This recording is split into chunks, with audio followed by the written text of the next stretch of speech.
साधु साधु साधु। नमो तस्से भगवतो अरहतो सम्मा संबुद्धस्से। सर्वप्रथम उन तथागत भगवान बुद्ध जी को मेरा नमस्कार हो एवं मेरे गुरुदेव के चरणों में मेरा सादर नमन हो। नमो बुद्धाय। आज हम आप लोगों को एक बहुत ही सुंदर ज्ञान की बात बताने वाले हैं। क्या कि किन कर्मों के कारण संतान की प्राप्ति नहीं होती है। मतलब ऐसा कौन सा कर्म होता है जिन कर्मों के कारण इसी जीवन में चाहे लाख कोशिश कर लें संतान नहीं हो पाता। अभी देखेंगे तो वर्तमान दुनिया में ऐसे बहुत सारे लोग हैं जिन लोगों को एक भी पुत्र या पुत्री का लाभ नहीं होता। कभी कभी वे लोग अलग अलग उपाय करते हैं, बहुत कोशिश करते हैं, लाख कोशिश कर लेते हैं, लेकिन संतान नहीं मिल पाता। कितना दुख होता है। जरा जिन लोगों के पास संतान नहीं होता है उन लोगों को पता होता कि कितना दुख होता है वो। तो आखिर कैसा कर्म से वो होता है, क्या उससे बचा जा सकता है या नहीं? अगर वैसा हो गया है तो उस कर्म को दूर कैसे करेंगे? या किसी और कारण से भी, कर्म के अलावा किसी और कारण से भी संतान प्राप्ति नहीं होती, ऐसा भी होता है। तो आज हम आपको बहुत सुंदर बताने वाले हैं। भगवान बुद्ध जी उस समय वैसा एक इंसान था, उस समय उसे भी ऐसा दिक्कत हुआ था, तो उसको इसका भगवान बुद्ध सॉल्यूशन बताए थे और बताएं क्या कर्म। तो वो आगे हम लोग देखते हैं। तो ये घटना को ध्यान से सुनिए, एक एक वाक्य सुनिए, अंत तक सुनिए, तभी आप समझ जाएंगे पूरी तरह से कि कैसा कर्म से ये होता है। तो ये घटना हुई थी भगवान बुद्ध जी के समय। भगवान बुद्ध जी के समय एक राजकुमार था, नाम था बोधि राजकुमार। वो रहता था भग्ग जनपद में, भग्ग नगर में। तो क्या हुआ ना, उस राजकुमार को एक ऐसा, अभी हम घटना बता रहे हैं तो आगे पूरा समझ में आएगा। उस राजकुमार को एक शिल्पीकार मिल गया। मतलब शिल्पीकार, शिल्प जानने वाला, मतलब घर बनाने वाला एक इतना टैलेंटेड आदमी मिला, इतना टैलेंटेड। और फिर अभी तो राजकुमार, बहुत पैसा, तो वो अपने लिए एक महल बनवाया। महल, पता है कैसा महल बनाया? इतना सुंदर महल बनाया कि वैसा महल पूरे भारत में शायद नहीं होगा। महल का शेप पता है क्या था? आकार, गरुड़ देखे हैं? गरुड़ का जो दोनों पंख दोनों तरफ फैला होता है, उसी शेप का वो बना है, गरुड़ के आकार का महल, एकदम अद्भुत। मानो ऐसा लगता था जैसे कोई देवता ने आकर के रच दिया हो उस महल को, इतना सुंदर था। तो अंत में महल बनने के बाद एक दिन वो राजकुमार और जो बनाया था ना, वो दोनों शिल्पीकार, वो दोनों एक दिन महल की सुंदरता चारों तरफ से निहार रहे थे, घूम घूम करके। महल का नाम रखा गया था, नाम तो हम बोलना भूल गए, उन लोग महल का नाम रखा कोकनद, सुंदर नाम रखा था। तो ऐसे वो लोग महल को देखते समय ये राजकुमार उससे पूछा कि अरे दोस्त, क्या तुमने वास्तव में इससे पहले ऐसा महल कभी बनाया नहीं था? बोलता है कि राजकुमार, पहली बार ही ऐसा बनाया। फिर वो राजकुमार पूछता है, बोधि राजकुमार, कि क्या ऐसा महल कोई और किसी को बना सकता है क्या? वो हंसता है, बोलता है ऐसा किसी और को तो नहीं बना सकता है। अगर किसी और को बना सकता है तो भी मैं ही हूँ, मैं ही ऐसा कोई दूसरा महल बना पाऊँगा। तो राजा कुछ बोला नहीं, केवल मुस्कुरा दिया। उसके बगल में एक संजीवक पुत्र नाम का एक और वो राजकुमार का एक मित्र था, मतलब दोस्त था, वो भी सुन रहा था इन बातों को। वो इस बात को गलत तरीके से ले लिया। वो सोचा कि अरे इस जो बनाया महल, उसका उत्तर नहीं दिया इसने, ज़रूर कुछ ना कुछ अंदर ही अंदर लगे कि अरे कोई और ना बना ले। फिर क्या हुआ, वो कुछ ही पल के बाद वो मीटिंग उन लोग का ख़त्म हो गया। वो जो सुन रहा था वो बात, दूसरा संजीवक पुत्र, वो गया महल जो बनाया ना उस शिल्पकार के पास, जाके बोलता है कि मित्र, क्या महल का और काम बाकी है?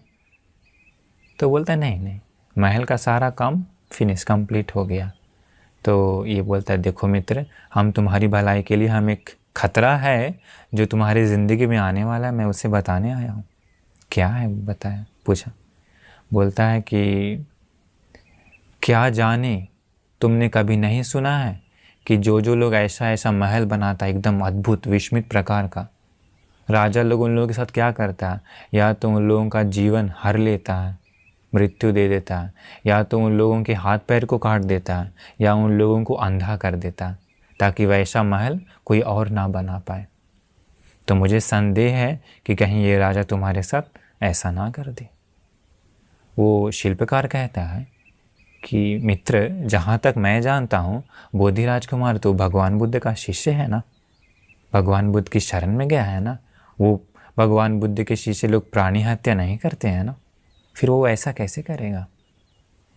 तो ये कहता है दूसरा वाला संजीवक पुत्र, मित्र क्या जाने वो ऐसा है, लेकिन राजा के साथ साथ और भी बहुत सारे लोग रहने वाले होते हैं ना। कोई ईर्ष्या करने वाला उत्पन्न हो करके उन लोगों से भी तुम्हें खतरा नहीं हो सकता है, हो सकता है। इसलिए मेरी बात मानो, तुम यहाँ से प्राण बचाकर भाग जाओ। शिल्पकार भी सोचने लगे, बात तो सही बोल रहा। भूतकाल में भी अतीत में भी जो भी वैसा वैसा महल बनाया अद्भुत अद्भुत, राजा लोग उन लोगों के साथ कोई खतरा ही किया।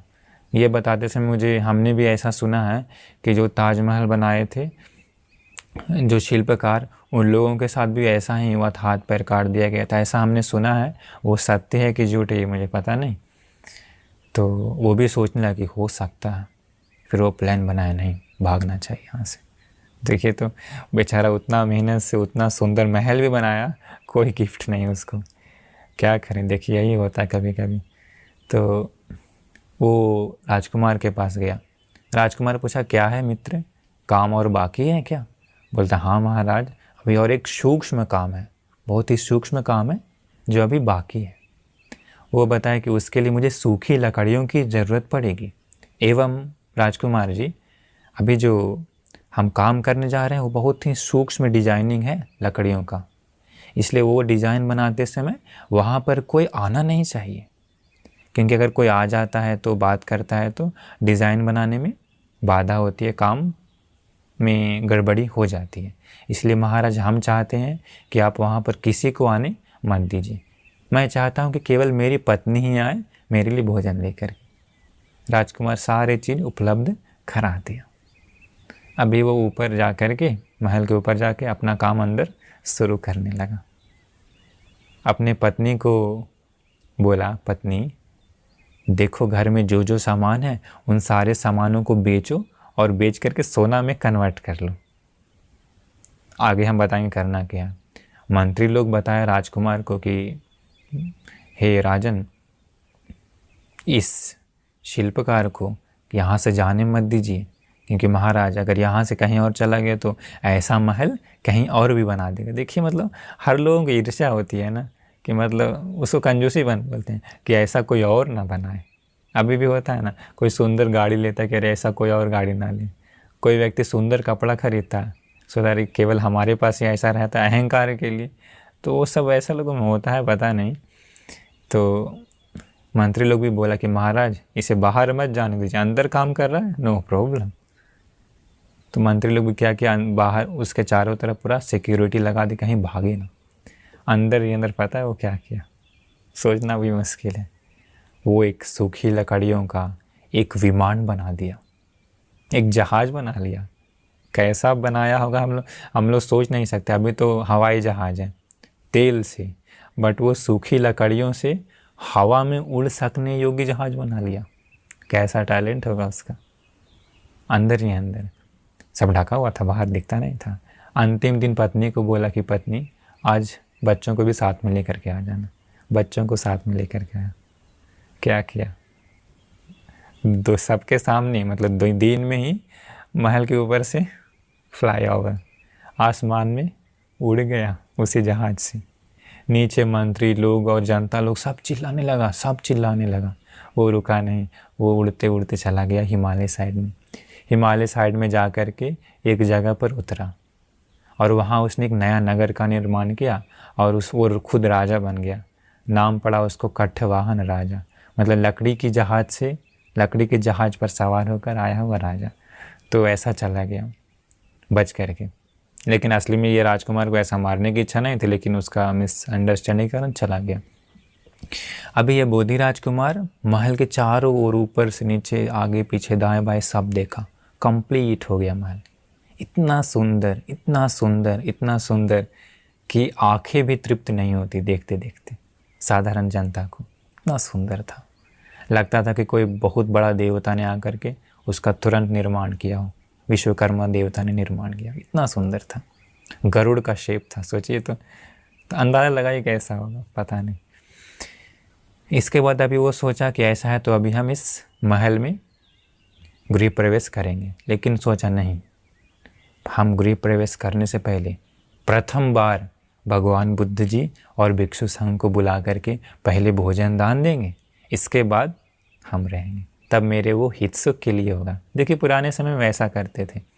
तो आप लोग भी अगर कुछ नया घर या वैसा कुछ बनाते हैं तो प्रथम में संघ के लिए दान दे करके प्रथम दिन वैसे संघ के इस्तेमाल के लिए देंगे तो बहुत हित सुख के लिए होता है, मंगल कारण होता है। क्योंकि आशीर्वाद स्टार्टिंग में मिल जाता है ना संघ से, भगवान बुद्ध से, पुण्य से। तो वो भगवान बुद्ध और भिक्षु संघ को निमंत्रण दिया घर में भोजन दान के लिए महल में। तो भिक्षु लोग भी आए थे, जो अर्हत नहीं थे वो भिक्षु लोग उन महल को देखते रह जाते थे, इतना सुंदर था वो महल।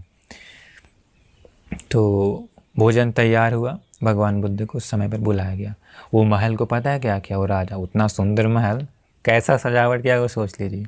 पूरे महल को 4 स्पेशल सुगंध से सुगंधित भी कर दिया, सुगंधित कर दिया। और पूरा फूलों से डेकोरेशन सजाती, एकदम अद्भुत, बहुत सुंदर, बहुत सुंदर था। इसके बाद महल के मुख्य द्वार पर पूरा वो महल के अंदर जाने के लिए पूरा रास्ते पर वो जो कपड़ा होता है ना, लाइक जो कारपेट बोलते हैं, बट उतना चौड़ा नहीं, चल सक नहीं हो, श्रीलंका में उसको क्या पावड़ कहते हैं। तो सुंदर कपड़ा होता है जिस पर चल नहीं हो, तो सफ़ेद कपड़ा डाला था राजा। भगवान बुद्ध जी महल के वो द्वार पर ही आकर के रुक गए। राजकुमार बोला कि हे भगवान, मेरे कल्याण के लिए, मेरे हिस्सों के लिए इस पर पधारी। भगवान बुद्ध जी शांत रहते हैं। दूसरी बार भी बोलता, तीसरी बार भी बोलता, भगवान बुद्ध जी शांत रहते हैं। इसके बाद भगवान बुद्ध जी आनंदवंती जी की ओर देखते हैं। आनंदवंती कहते हैं राजा को कि राजकुमार, भगवान बुद्ध इस पर नहीं चलेंगे, इसे हटा दीजिए। तो फिर वो हटा देता। फिर भगवान बुद्ध जी महल के अंदर प्रवेश करते हैं। राजा और सारे लोग मिलकर अत्यंत स्वादिष्ट भोजन परोसता है। भोजन दान के पश्चात अंत में राजा साइड में बैठ जाता। भगवान बुद्ध जी को प्रणाम करता, प्रणाम करके कहता है कि भगवान, हम 3 बार भगवान बुद्ध की शरण गए हैं। पहली बार हम तब शरण गए थे जब हम माँ के गर्भ में थे। तो हमारी दाई ने बताया था कि आपका जीवन भगवान, मेरी माँ ने आपके पास आकर के ऐसा कहा था कि मेरे गर्भ में जो पुत्र हो या पुत्री हो वो मैं भगवान बुद्ध की शरण जाता है। दूसरी बार जब मैं बालक अवस्था में था उस समय भी मैं भगवान बुद्ध की शरण गया। भगवान, तीसरी बार जब मैं आपसे ज्ञान सुना, ज्ञान के साथ, बोध के साथ ही मैं भगवान बुद्ध की शरण गया। भगवान देखिए 3 बार शरण गया ना। एक सुंदर कारण है, अगर आपके पास भी संतान है तो गर्भ के समय ही उस संतान को भगवान बुद्ध जी को समर्पित कीजिए, भगवान बुद्ध जी के शरण में चला दीजिए, धर्म और संघ की शरण में चला दीजिए। उस बालक का कल्याण होगा, जो कुछ कष्ट बाधा आने वाला है तो हट जाएगा, दूर हो जाएगा भगवान बुद्ध के आशीर्वाद से। तो वो राजा कहता है कि भगवान, आज मैंने जो कपड़ा बिछाया था चलने के लिए, सफ़ेद वस्त्र, वो मैं कोई संकल्प, एक बड़ा संकल्प लेकर के बिछाया था। वो संकल्प क्या लिया था कि अगर मेरे भाग्य में संतान सुख की प्राप्ति है तो, पुत्र या पुत्री होगी तो भगवान बुद्ध जी इस पर चलेंगे। लेकिन भगवान, अभी मुझे ऐसा लग रहा है कि शायद मेरे भाग्य में संतान सुख की प्राप्ति नहीं है। क्या नहीं है लग रहा? भगवान बुद्ध जी बोले, बिल्कुल राजा, संतान सुख की प्राप्ति नहीं है। राजा पूछता, हे भगवान, ऐसा क्यों? सोचिए, राजा है, उतना दिव्य महल भी बना लिया, कितना धन दौलत है, लेकिन अगर संतान नहीं होता है तो कितना दुख होता है ना। अभी भी जीवन में सब कुछ है, धन दौलत, गाड़ी, ऐश्वर्य, सब कुछ है, लेकिन अगर संतान नहीं होता तो कितना दुख आता है, पूरा घर सूना सूना लगता है ना। उसे भी वैसा ही फील होता था उस राजा को। भगवान बुद्ध बताते हैं कि राजन, वो आपका ही गलती है, पिछले जन्मों का गलती। वो पूछता है क्या भगवान? भगवान बुद्ध जी कहें कि बहुत पहले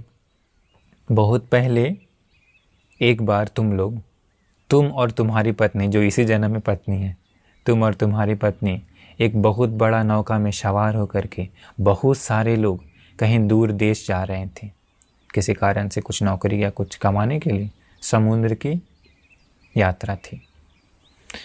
जाते जाते क्या हुआ, समुद्र में एक बहुत बड़ा तूफान उमड़ा। उसी तूफान में क्या हुआ, नौका टूट गई। लेकिन सारे लोग तो समुद्र के अंदर डूब गए, मृत्यु का ग्रास बन गए, लेकिन तुम दोनों किसी तरीके से एक सूखी लकड़ी पर सवार होकर के किसी तरीके से मुश्किल से अपने प्राणों को बचा लिए। और तुम लोग किसी तरीके से वो लकड़ी के सहारे एक छोटी सी आइलैंड पर, एक छोटी सी द्वीप पर चले गए। दुर्भाग्यवश उस द्वीप पर कोई मनुष्य नहीं था, कोई मानव नहीं था, खाने पीने की वस्तुएं भी नहीं थे। बट ये दोनों अभी चला गया उसी आइलैंड पर। जाने के बाद भूख तो लगी है, अब क्या किया जाए। आइलैंड पर इधर उधर देखा, उसी द्वीप पर कुछ नहीं था, केवल एक ही चीज़ दिखा। क्या? बहुत सारी चिड़ियाँ थी उसी आइलैंड पर, अलग अलग प्रकार के पक्षी थे, और वो लोग अंडे देते थे। ये दोनों क्या किया, वो पक्षियाँ जो अंडे देती थी, ये लोग उसी अंडे को लेकर के, उसी अंडे को पका करके खाते ये दोनों। जिस समय अंडे नहीं हुआ करते थे, उस समय पक्षियों का जो छोटे बच्चे होते हैं ना, छोटा सा, उन लोगों को मार करके उन लोगों का मांस को जला करके खाता था। अभी देखिए, उस समय वो खाया क्यों? अपने प्राणों को बचाने के लिए, भूख को मिटाने के लिए ना। लेकिन वो लोग क्या कर रहा है, अभी जो अंडे हैं, उसी अंडे में क्या प्राण है ना। प्राण मतलब उसी अंडे से बच्चे आते हैं ना। अभी वो बच्चे उन अंडे को खाते गया, और जिस समय अंडे नहीं हुआ करते तो वो लोग उन लोग के बच्चे को खाता था।